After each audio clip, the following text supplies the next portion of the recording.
Olá, caríssimos e caríssimas, graça e paz vos sejam multiplicados. Eu sou o professor Daniel Ramos e estamos na 12ª lição da Escola Bíblica Dominical. Ó, que bênção!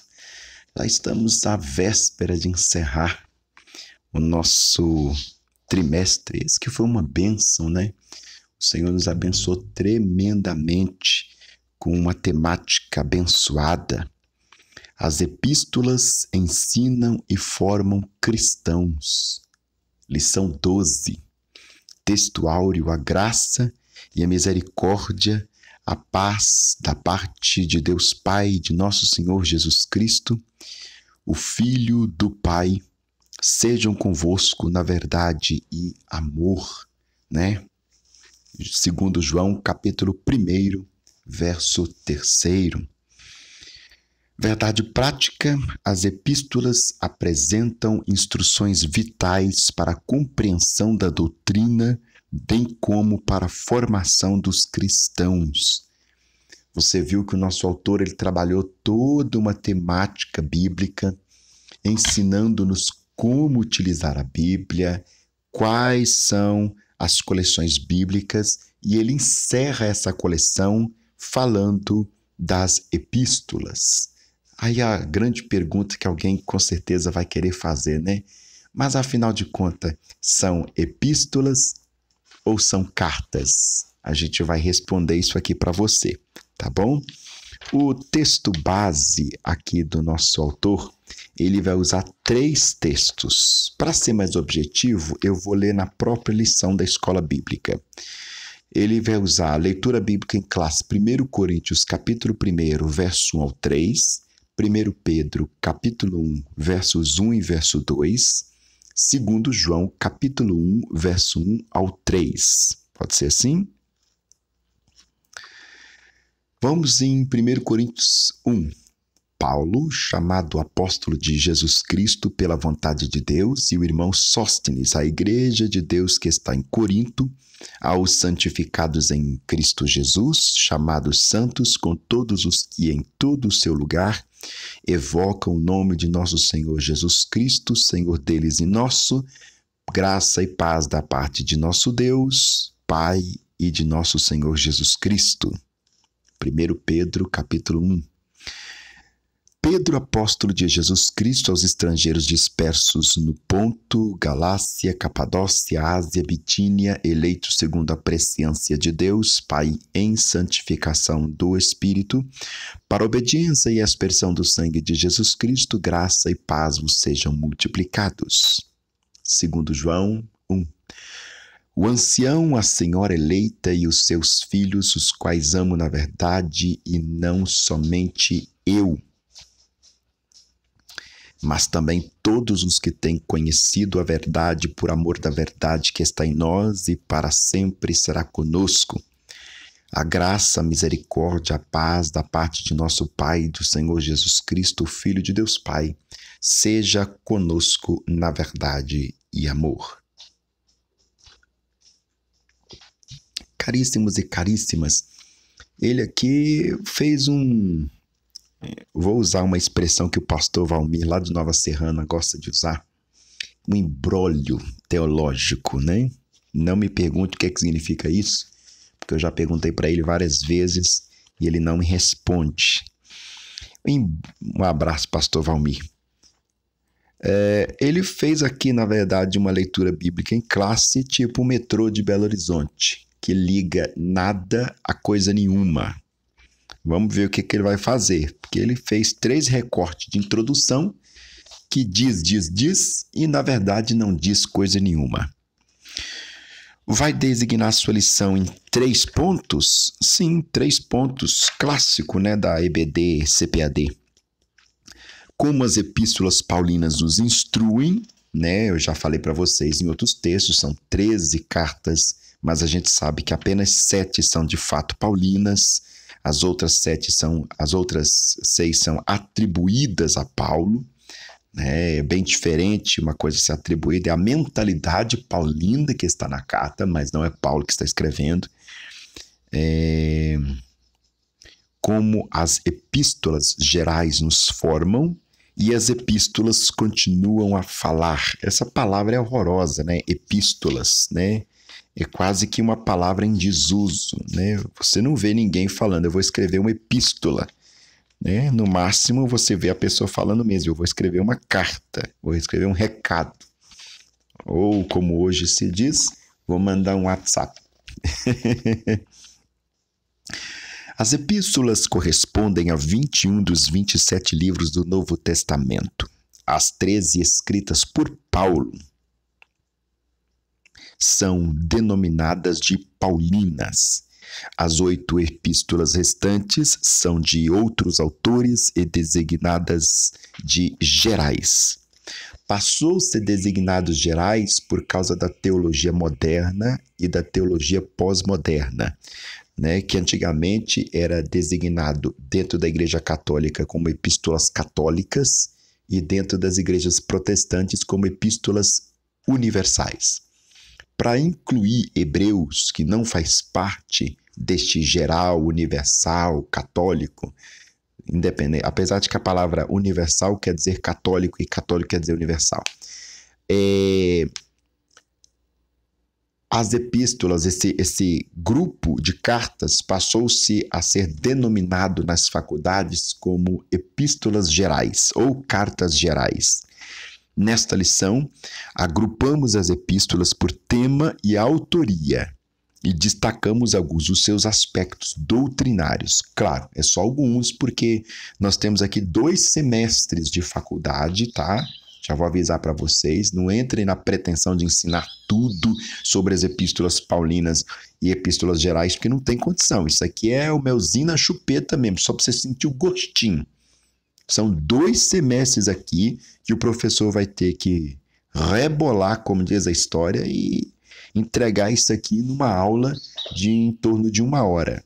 Ou seja, impossível. Vamos para as epístolas paulinas. Ele vai trabalhar isso. Ele vai dizer que as epístolas paulinas têm uma instrução salvífica, têm uma instrução a respeito de Cristo, tem instruções sobre as últimas coisas. Ele vai gastar mais um parágrafo para falar das paulinas e vai falar de instruções pastorais e pessoais.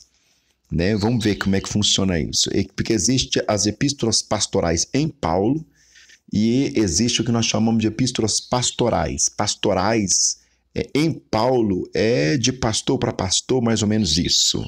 Só para a gente ficar bem reduzido aqui. Já as epístolas pastorais, propriamente dito, como a gente gostaria de chamar, é a praxis da igreja. Essa palavra pastoral é praxis, não está ligado necessariamente a ministério. Bora lá? Nesse grupo de instruções salvíficas, enfatizamos o aspecto da doutrina da salvação. Aos Romanos, destaca-se que o justo viverá pela fé. Romanos capítulo 1, verso 17. Você deve estar ouvindo um bem-te-vi cantando ao fundo. Atrás do meu condomínio tem uma faixa verde, que é uma área de proteção. E tem muitos pássaros. E o microfone condensador ele capta isso tudo. Por isso que às vezes eu evito usar esse e coloco de lapela, que o lapela capta o que está bem próximo mesmo, né? Mas é a natureza, criação é coisa linda, eu tenho certeza que não incomoda ninguém. Aos Romanos destaca-se, eu retomo aqui agora, o justo viverá pela fé, de Romanos, capítulo 1, verso 7, que é a grande temática luterana, né? Para acontecer a reforma, ele vai ver esse texto aqui, o justo viverá pela fé. Cristo nos libertou do pecado mediante o seu sacrifício remidor. Desta forma, pela fé em Cristo, somos declarados justos. Romanos 3, do 23 ao 25. Aos Gálatas, Paulo assevera que ninguém é justificado pelas obras da lei. Gálatas 2,16. E que somente a fé em Cristo nos liberta do jugo do pecado. Gálatas 5:1, que vai dar um conflito lá com os textos de Tiago, né? Fé e obras. Mas a gente só olhar mais de perto não tem conflito nenhum. Os dois estão falando da mesma coisa, não são coisas distintas nem opostas, mas em contextos distintos. É aí que mora o grande, tudo tem que ser trabalhado dentro do contexto. Em 1 Coríntios, ressalta-se a mensagem do Cristo crucificado. 1 Coríntios 1, 23, que morreu pelos nossos pecados e ressuscitou ao terceiro dia, 1 Coríntios 15, do 3 ao 4. Em 2 Coríntios, frisa-se o ministério da reconciliação, 2 Coríntios 5,18, em que Cristo levou os nossos pecados e nos reconciliou com Deus, 2 Coríntios 5, 19 e 21.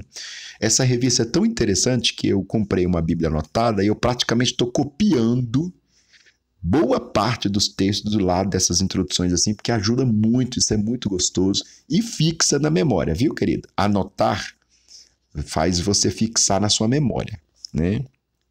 Você que tem dificuldade de decorar aí, a questão é pega a caneta e vai escrever, porque nós estamos num ambiente de digitalização, né? E tem hora que você vai escrever as coisas até esquece. Como é que se escreve aquilo, tanto que você está acostumado a digitar? Deixa eu falar logo de cara a respeito. Estou tomando um café, vocês aceitam? Estão servidos? A respeito da grande palavra-chave, né? Epístola.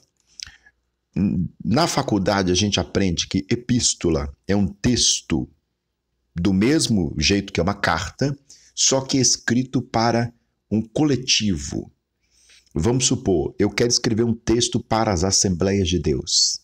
Quem sou eu, né, gente? Pelo amor de Deus. Mas eu vou escrever um texto para as Assembleias de Deus, né? Vai como carta mesmo para as Assembleias de Deus, mas como é de uma pessoa para uma instituição, para um coletivo, ele é chamado de epístola. Agora, quando é pessoal, né, vamos supor, eu vou escrever uma carta para o meu amigo pastor Valmir, lá de Nova Serrana, a gente conversa muito no WhatsApp. Aí é uma carta, não pode ser mais uma epístola, né? É essa a diferença de uma coisa para outra. Em termos gerais, tá? Em termos gerais, você pode chamar tudo de carta que não tem problema.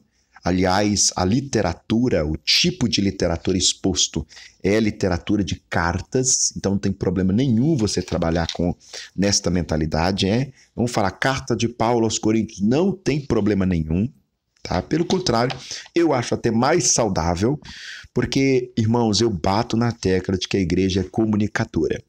E se ela não se comunicar na linguagem atualizada, ela não se fará entendida. Isso é vital para o crescimento da igreja. Faça-se entendível, faça-se compreensível. Não adianta nada comunicar e a pessoa te ouvir por horas, até admirar. Nossa, que homem que fala bonito. Mas você entendeu alguma coisa? Não entendi nada. Ou seja, não serviu para nada. É muito interessante a gente prestar atenção nisso, né? Largar esses jargões que não faz mais sentido, que ninguém usa mais essas falas, esses engessamentos no discurso. Não tem condição, irmãos. Ou a gente atualiza ou não atualiza. É por isso que eu fiquei tão apaixonado com a Nova Almeida atualizada. Porque isso aqui é praticamente uma revolução em matéria de linguagem, né? Instruções a respeito de Cristo. Nós ainda estamos no tópico 1 nas cartas paulinas. Nesse enfoque, os destaques são os aspectos da doutrina de Cristo. Aos Efésios, o tema é Cristo como cabeça e a igreja o seu corpo. 1 Efésios, meu Deus, estou precisando de um café forte. Ah, meu Pai do céu. Desculpa, gente. E a igreja o seu corpo. Efésios, capítulo 1, 22 e 23. Nesse sentido, a igreja foi feita em Cristo. Efésios 1, 4. E redimida em Cristo. Efésios 1, 7. Para a glória de Cristo. Efésios 1, 12. Aos Filipenses, a mensagem enfatiza que o viver é Cristo. Filipenses 1, 21. Ele é o segredo da verdadeira alegria e o modelo de vida para o salvo. Filipenses 1, 4, 2 ao 16. Eu estou precisando de café, gente. Eu preciso urgentemente de café. Sem café eu não... Café é vida.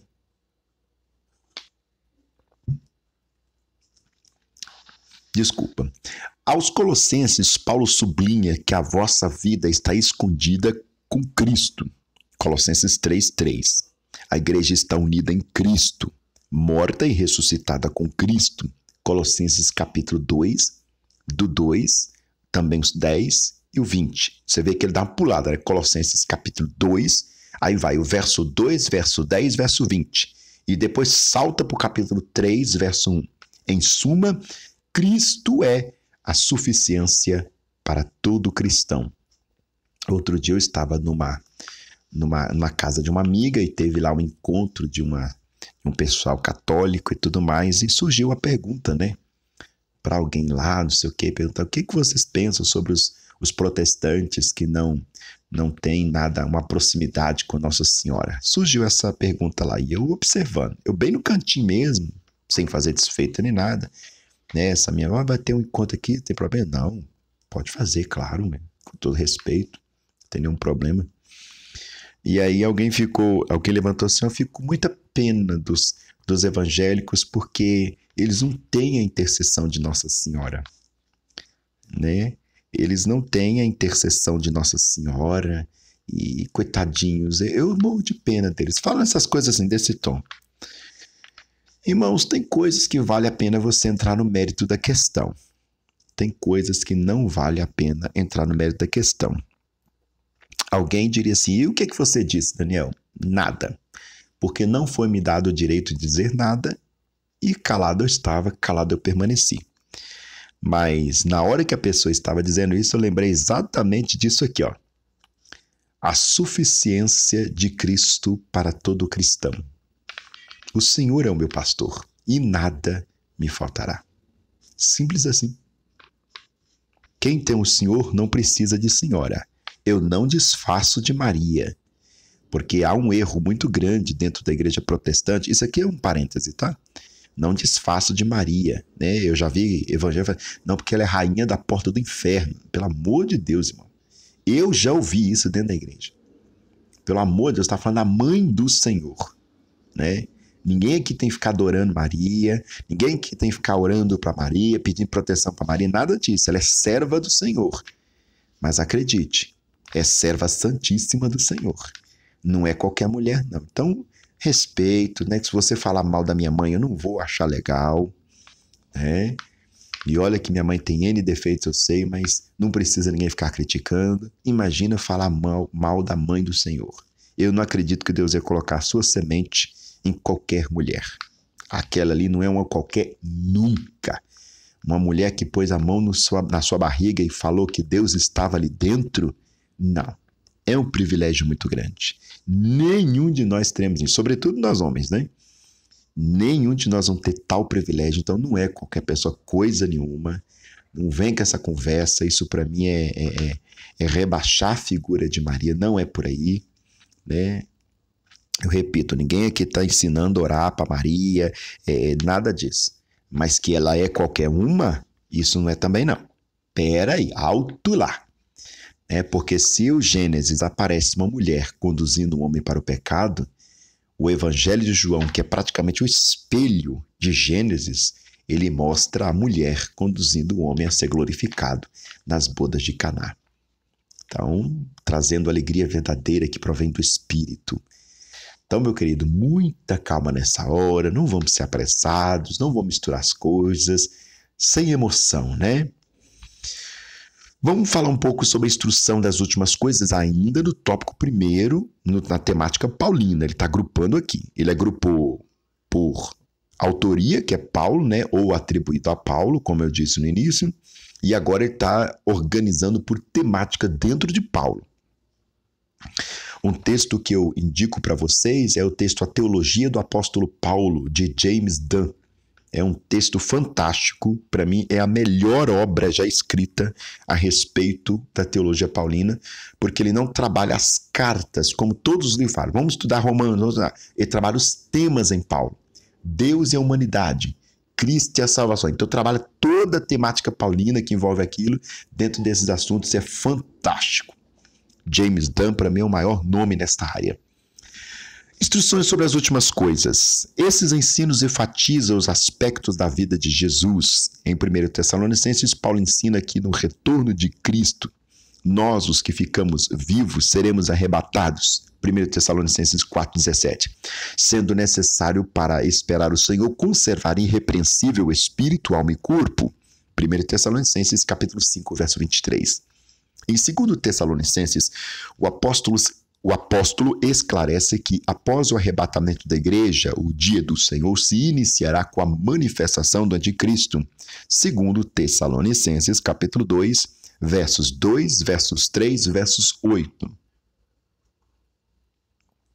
Enquanto o salvo salvaguarda a volta de Cristo, deve orar para que o evangelho tenha livre curso e vigiar para não viver desordenadamente, segundo Tessalonicenses 3, versos 1, 11, 12. As duas epístolas alertam a respeito da necessidade de preparar-se para a vinda do Senhor. Então, 1 e 2 Tessalonicenses têm uma preocupação mais escatológica de que necessariamente salvífica, que é a diferença das outras temáticas, né? Então, nós aprendemos isso aqui. Enquanto os textos de Colossenses, Filipenses, Romanos, Efésios têm uma pegada mais Cristo, igreja, salvação, 1 e 2 Tessalonicenses têm uma pegada mais escatológica. Não que não fala de outras coisas, nós estamos falando a centralidade do assunto, porque Paulo é um cara complexo, né? É um apóstolo, como vai dizer a maioria dos teólogos, se Paulo não tivesse existido, dificilmente o cristianismo teria chegado às vias que chegou, porque se Cristo trouxe o evangelho, Paulo sistematizou a doutrina. E para nós que somos protestantes, né, evangélicos, pentecostais também, por que não? Paulo é fundamental para a nossa compreensão estatutária de fé. Instruções pastorais e pessoais, né? Praxis e cartas, né? As epístolas particulares, aí nós podemos chamar sim de as cartas particulares, abrangem instruções de natureza prática, dentre outros temas. Ai, irmão Daniel, mas eu quero chamar tudo de epístola. Não tem problema nenhum. Você não comete erro, não comete gafe, não é feio, não está errado. Ah, irmão Daniel, eu quero chamar tudo de carta. Também não tem problema nenhum. Você não comete erro, não comete gafe, não comete nada. Fica à vontade. Só expliquei a questão técnica. Em 1 Timóteo, Paulo orienta o combate às heresias por meio da sã doutrina. 1 Timóteo, capítulo 1, versos 3, 9 e 10. Em vista disso, o líder deve ser apto para ensinar. 1 Timóteo, capítulo 3, 2, 4, 3, 16. Já em 2 Timóteo, ratifica-se que o obreiro deve manejar bem a palavra da verdade. 2 Timóteo 2,15, a fim de produzir arrependimento que nos resistem. Produzir arrependimento nos que nos resistem.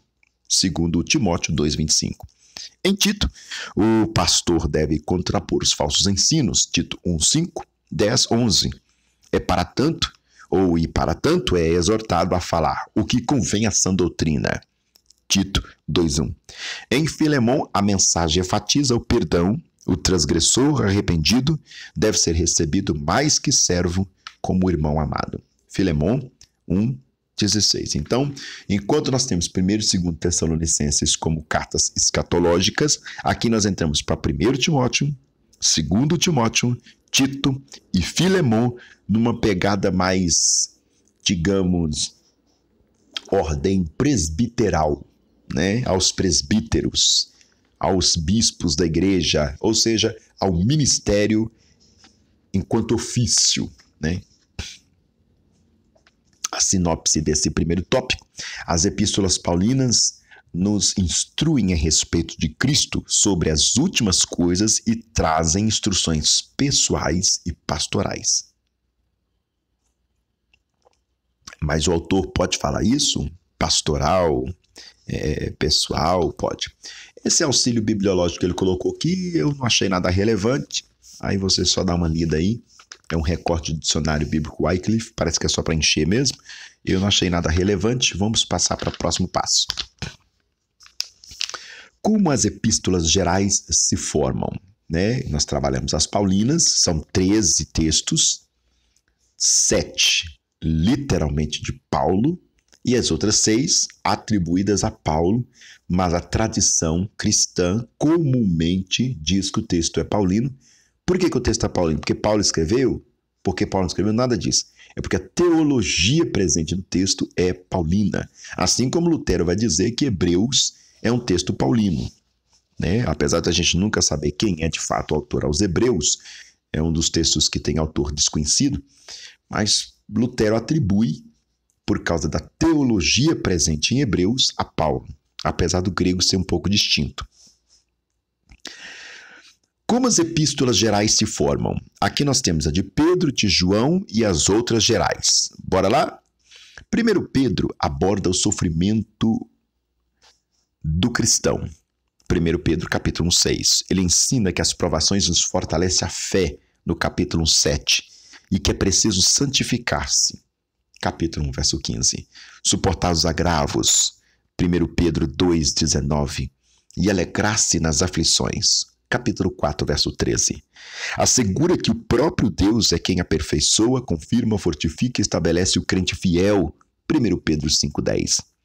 Em 2 Pedro, a mensagem faz alerta aos ensinos dos falsos mestres, tais como negar a divindade, a segunda vinda de Cristo, 2 Pedro 2:1, 3:4.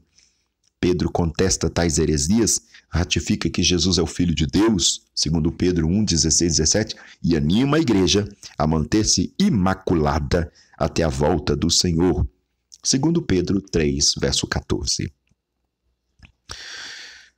As epístolas de João. 1 João adverte sobre o falso ensino que negava a encarnação de Jesus. Lá no capítulo 1, verso 1, no capítulo 4, versos 2 e 3. E as demais heresias gnósticas. 1 João 5, 13 ao 21. Aliás, ele tem uma guerra com o gnosticismo, né? Explica que o salvo deve viver em comunhão com os irmãos. 1 João 1, 6, 7. Afastar-se da prática do pecado, 1 João 2:1, 3:7, amar uns aos outros, 1 João 4:11, e vencer o mundo por meio da fé, 1 João 5:4. Em 2 João, as heresias do docetismo. O que é docetismo? Aqueles que negavam, né, a humanidade verdadeira de Cristo. Para João, para esses docetas, Jesus não tinha humanidade coisa nenhuma, é só uma aparência de homem. Ele era totalmente Deus. E o gnosticismo, que é a transcendência através de uma experiência científica, poderíamos dizer assim, é o conhecer que dá de verdade a salvação. Isso aqui eu estou falando de uma forma bem resumida, tá? Porque não dá tempo para explicar tudo isso. São novamente refutados. 2 João 1, 7, 8. A igreja é exortada a perseverar na doutrina de Cristo. 2 João, capítulo 1, verso 9. E a usar de sabedoria ao receber pessoas em casa. 2 João, capítulo 1, 10, 11. Em 3 João, destaca-se a fidelidade de Gaio e Demétrio. 3 João 1, 5 a 8 e 12. Não me engano, 3 João nem tem capítulo, né? Mas enfim. E a reprovação do mau testemunho de Diótrefes. Olha que nome horroroso, né? Diótrefes. Segundo, é um nome grego, né? 3 João, 1, do 9 ao 10. Por fim, João adverte o cristão, não sigas o mal, mas o bem. 3 João, versículo 11. Que eu também, se não me engano, não tem capítulo. As outras cartas gerais, ele tinha que fazer uma lição toda, irmão, só para falar de Hebreus, porque Hebreus é uma coisa de louco. Dos 2 textos presentes nas cartas, eu destacaria Romanos, evidentemente, a carta magna, isso aí chega a ser clichê, e destacaria Hebreus. Hebreus é uma coisa de louco. Hebreus é lindo demais. A ênfase de Hebreus repousa na supremacia de Cristo, lá no capítulo 1, verso 1. Ele é o sumo sacerdote que por seu próprio sangue executou uma eterna redenção, capítulo 9, 11, 12. Desse modo, o crente é estimulado a olhar para Cristo, o autor e consumador da fé. Hebreus 12, 2. Em Tiago, o autor esclarece que a fé sem obras é morta. Tiago 2, 26. Acentua que a fé deve ser mostrada em ações. Tiago 2,14.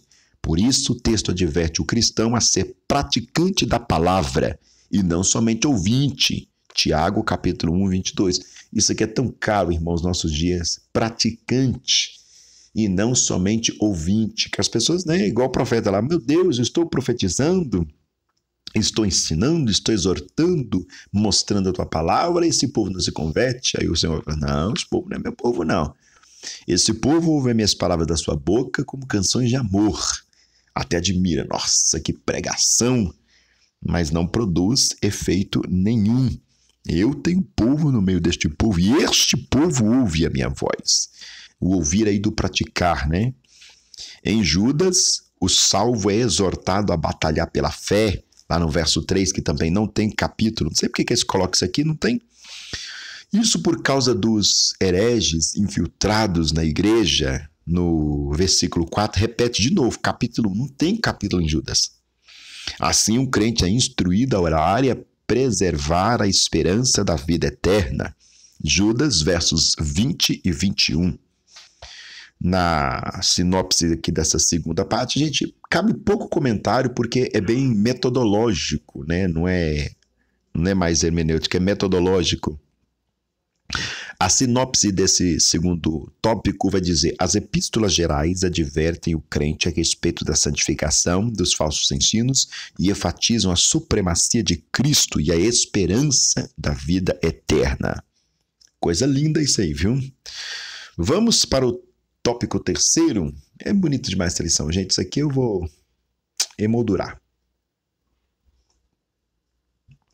Tô brincando. Como eu comprei essa Bíblia Jornada com texto da NAA, eu estou praticamente copiando a revista, notando, em vez de ficar só aqui, né? Estou aqui, porque tem essas brechinhas, né? Esses espaços. Não sei se eu vou conseguir mostrar para vocês. Ó. Ela tem uns espaços que você pode anotar. É muito interessante. Aí você acaba fazendo bastante anotação. Deixa eu ver se eu tenho alguma coisa aqui para mostrar que eu já fiz, porque tem pouco tempo que eu tô com ela. Fazendo propaganda, né, gente? Mas não é propaganda, não. É compartilhar coisa boa. Ah, por exemplo, aqui. Olha o que eu fiz na introdução de Marcos. Né? Aí fica ao contrário para você, né? Coloca uma figura, porque ajuda, né, a gente a mentalizar, grifa, anota, né? Anota as coisas e por aí vai. Deixa eu ver se eu acho mais alguma coisa. Os alunos gostam dessas coisas. E é modinha, né? Mas é uma modinha boa. A Bíblia Journal. Aqui. Aqui é Mateus, capítulo 4. Olha o que eu fiz. E você vai anotando, vai grifando. Não é só uma leitura que você está fazendo o texto. Você acaba estudando também. E isso é muito importante para nós, né? Eu considero muito importante isso. Ou você estuda a coisa de forma sistemática, ou então... Mas enfim, aí é cada um com seu estilo, né? Nós estamos muito acostumados com a Bíblia de estudo, né? Que traz a coisa pronta para nós, né? Você praticamente não tem que fazer nada, é só... Enfim, é só ver o que o autor está dizendo. E aqui não, aqui você... Tem as notinhas, tem mais de 1000 notas, se não me engane, mas quem está fazendo o comentário mesmo é você que tem que ir atrás, é você que tem que garimpar mesmo. E é legal isso, que você vai... promove um crescimento interessante. As epístolas continuam a falar, né? Porque ele trabalha sobre as epístolas paulinas e as gerais, agora ele quer falar da relevância desse texto para a igreja da atualidade. A doutrina da justificação, né? Deixa eu fechar minha Bíblia Jornada. Olha como é que ela é linda, gente. É linda demais, né? Ela vem fechada aqui. Eu mandei cortar a capa para ficar exposto aqui para me abrir, igual o caderno mesmo. Coloquei as abinhas. Tô apaixonado. Quando a gente tá apaixonado, a gente é assim, né? Eu sou o tipo de cara que me apaixona pela escritura. Alguém pode achar isso demodê, eu acho maravilhoso. Eu sou muito feliz em amar a escritura. As epístolas continuam a falar. Tem relevância esses textos para nós? Meu Deus, como tem relevância! Ciclo bíblico, estudo bíblico, por favor, estudem as epístolas, estudem. Aqui vai falar sobre a doutrina da justificação, a doutrina da santificação e a doutrina da glorificação. São 3 assuntos bem complexos que ele vai usar um parágrafo para dizer. Eu penso que eu não conseguiria, né, e nem tenho a pretensão de fazer isso um dia, escrever uma revista de escola bíblica dominical. Eu tenho muita dificuldade com síntese. E uma pessoa para escrever a revista de escola dominical, ele tem que ter um potencial de síntese incrível. Então ele joga tudo pelo ralo abaixo. Porque, né, enfim. Vamos lá. A doutrina da justificação. Olha como é que é importante as epístolas para o dia de hoje. A doutrina da justificação ensina que o pecador é justificado, absolvido da punição do pecado, unicamente pela fé na graça de Cristo. Romanos 5, verso 1 ao 2, significa dizer que as obras humanas não podem salvar. Gálatas 2:16, perdão. Na nossa declaração de fé, professa que crer na restauração do homem por meio do arrependimento e da fé. Romanos 3, 23 e 24, no novo nascimento, pela graça de Deus mediante a fé. Efésios 2, 8 e 9, e na justificação pela fé no sacrifício de Cristo. Hebreus capítulo 10, verso 12. Esta é uma doutrina fundamental da fé cristã. Vou tentar falar aqui o que acho que ele não conseguiu, né? Justificação, irmãos, é mais do que um perdão. Vou explicar aqui de uma forma... Vou tentar ser sintético, coisa que eu não sou. Eu sei que eu sou muito prolixo. A doutrina da justificação... Primeiro, o perdão. O que é o perdão? A pessoa comete algo e o perdoador, né, o desculpa, né, anula a sentença. Isso é um perdão. Justificação supera perdão. É maior ainda. É como se a pessoa nunca tivesse feito nada. Não é só um perdoar o que você fez. É anular o que você fez. É mais do que dizer o que você fez está perdoado. A doutrina da justificação é dizer você nunca fez nada. É isso que é a doutrina da justificação. Bom, ufa! É isso. Isso que é a doutrina da justificação. A doutrina da santificação implica numa vida separada do pecado. Ela é progressiva, né? Eu aceito a Jesus, participo do novo nascimento, sou nova criatura em Cristo, aí eu entro num processo de santificação que é progressivo. 1 Pedro 1, 15 e 16. Ele usa o termo nossa declaração de fé. Se você não é da Assembleia de Deus, você de repente não está sabendo o que ele está falando. Nossa declaração de fé, que é literalmente a declaração de fé das Assembleias de Deus. Ensina que já salvo e justificado, o novo crente, sim, a partir do momento que aceito Jesus, eu estou salvo e justificado. Ou seja, perdoado e declarado que eu não fiz nada. Vê se você percebe. Não é inocentado. É mais do que inocentado. Ele nunca fez nada. Isso nunca existiu. O pecado na vida do crente nunca existiu. Do ponto de vista da ação, da culpabilidade, da responsabilidade. Isso é muito interessante. Isso na justificação.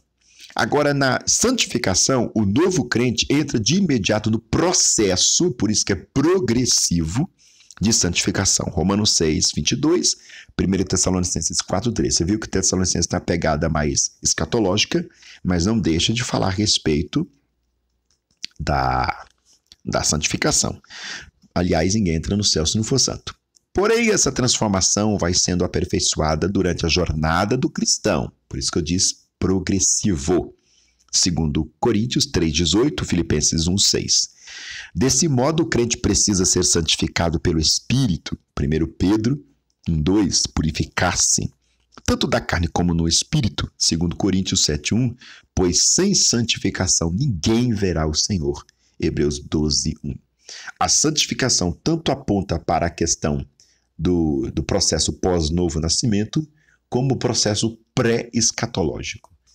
Ela é o meio termo da escatologia para a salvação. É o entre, né? A doutrina da glorificação, vamos prosseguir que essa aula já está ficando muito extensa.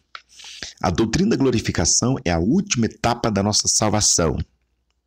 Romanos 8, 17 e 30. Nesse processo o pecador é salvo pela graça, justificado pela fé, santificado pelo Espírito e prossegue até a medida da estatura de Cristo.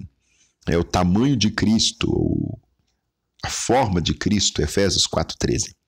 Quer dizer que ao final do processo da salvação, a glória perdida no Éden pelo primeiro Adão será restaurada. 1 Coríntios 15, 45. Trata-se de uma promessa da futura transformação do nosso corpo mortal num corpo glorioso. A matéria será glorificada. Filipenses 3, 21, que se dará por ocasião da vinda do Senhor, 1 Coríntios 15, 52, 54. Existe um termo dentro da eclesiologia que eu gosto muito. Aqui na Terra, a igreja é militante e na glória, a igreja é triunfante. Eu fui lecionar a respeito de algumas coisas como essa e um adolescente de 13 anos, se não me engano, perguntou assim: irmão Daniel, se lá na eternidade não tem amanhã, por que as pessoas estão esperando o grande dia do Senhor e não estão já no Senhor? Como é que se resolve a pendenga dessa? Coloca aqui, porque a gente fica inventando essas coisas, né, de esperando, né? Eu gosto mais do termo eclesiológico. Aqui na Terra a igreja é militante, na glória ela é triunfante. Pode, às vezes, aqui na Terra ser igreja padecente, mas ela é, no céu, igreja triunfante, porque é a igreja glorificada. Não tem que esperar nada, já está nele. A síntese do tópico terceiro pode me contrariar, me ensinar, fica à vontade, não tem problema não. Tem presunçoso aqui não. A síntese do tópico terceiro: a mensagem das epístolas permanece atual, ressalta a justificação, santificação e glorificação do crente. Olha como é que ele vai concluir. Presta atenção. Eu gostei muito disso aqui. As epístolas são livros divinamente inspirados e representam quase 80% do cânon do Novo Testamento. O conjunto de doutrina dessas epístolas, revelado aos seus diversos autores, continua a instruir o povo de Deus a formar o caráter do crente salvo em Jesus Cristo e a preparar a igreja para a gloriosa vinda de nosso Senhor. Demais, né, irmãos? Ele coloca um vocabulário aqui, eu não tinha visto, não. Docetismo, a doutrina herética propagada entre os séculos II e III depois de Cristo, que nega a existência do corpo físico, ou seja, Jesus só tinha aparência de homem, não era homem. Para os propagadores dessa heresia, Jesus seria apenas um espírito.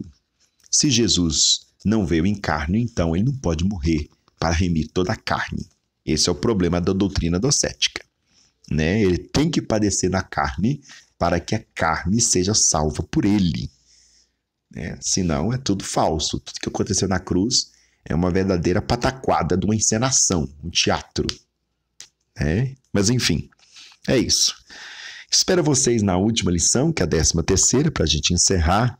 Eu tenho certeza que ele vai encerrar com chave de ouro, porque essa bênção desse pastor Douglas Batista, esse ungido, esse inspirado, né? Essa bênção que eu imagino ter um dia prazer de conhecê-lo, ainda não conheço.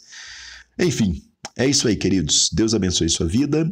Tenha uma excelente aula bíblica de escola dominical e te espero no próxima e última aula desse glorioso trimestre. Beijo no seu coração. Se inscreve aqui no canal. Nós já vamos começar a gravar as aulas do próximo trimestre. Aí você não pode perder, não. Beleza? Beijo.